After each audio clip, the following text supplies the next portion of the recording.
asalaamaaleykum mbokk yi daal leen ak jàmm ci seen xibaaru météo tekkaaral gi nga xam ne dal nañ ko nemmeeku ci gox yu bëri ci réew mi démb ak bërki démb tekkaaral googee nag moo fi desandi ci gox yu bëri ci réew mi teewul nag ci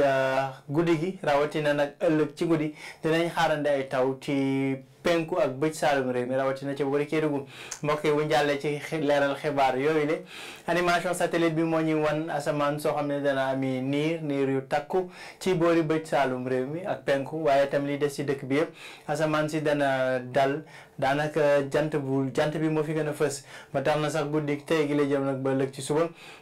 asamaan si dana leer bu baax dana ami tuuti niir yu doxantu diggante Ndakaaru ak li ko wër waaye tamit ca boori bëj saalum ak penku foofee la ñuy séntu taw muy ay taw yu néew yoo xam ne ñu ngi koy yaakaar ci guddi tey gi la ca boori Kédougou dana am tuuti niir nag ca boori Kolda Tambacounda Kédougou ak Bakel mbokk yi waaye teewul séntu ñu taw ci gox yooyu le ñaar fukki degré ak ñaar la ñuy séntu ci température yi gën a néew ca Thiès ak Louga ñaar fukki degré ak ñeent ba ñaar fukki degré ak juróom benn ci Ndakaaru li ko wër waaye tamit bëj Saalum jàpp boori bëj Gànnaar température yi gën a kawe nag ñu ngi koy séntu ca boori penku diggante Matam Bakel ak Tambacounda ñaar fukki degré ak juróom ñaar ba juróom ñeent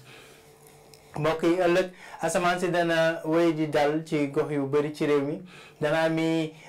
daanaka jant bi moo fi gën a fës ci diggante Ndar jàpp Louga waaye tamit Linguère ba boori Fatick dana am tuuti niir nag ci Ndakaaru ak li ko wër waaye niir yi ñi ngi gën a bëree nag ci boori bëj Saalum ak penku rawatina boori Kédougou jàpp boori Kolda foofee ñi ngi fay séntu ay taw ci ëllëg ci guddi jàpp bërsetu gaawu asamaan si nag dana ami niir bu baax ci diggante Ziguinchor Sédhiou Tambacounda Bakel ba tax na foofee ñu ngi fay séntu ay wisu fisel ci guddi gi mbokk yi température yi dana dalee ci fanweeri degré ca Ndakaaru ak boori Ndar jëm nag ci fanweeri degré ak ñaar ba daanaka fanweeri degré ak juróom ci diggu réew mi waaye tamit ci boori bëj Saalum température yi gën a kawe ñu ngi koy xaarandi ci Louga jàpp Podor Matam ak Bakel dana dalee ci fanweeri degré ak juróom ñett ba ñeent fukki degré ak benn dañuy sentu ci gox yooyu leen mbokk yi ci tënk asamaan si dana dal bu baax ci comme niñ ko seetloo ci ñaari fan yi weesu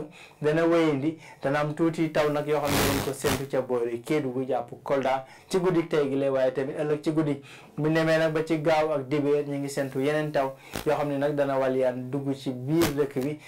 jëm ci diggu dëkk bi ba boori sow mbokk yi li ma doon xibaar yi jox leen dig daje ëllëg ci xibaar météo jërë ngeen jëf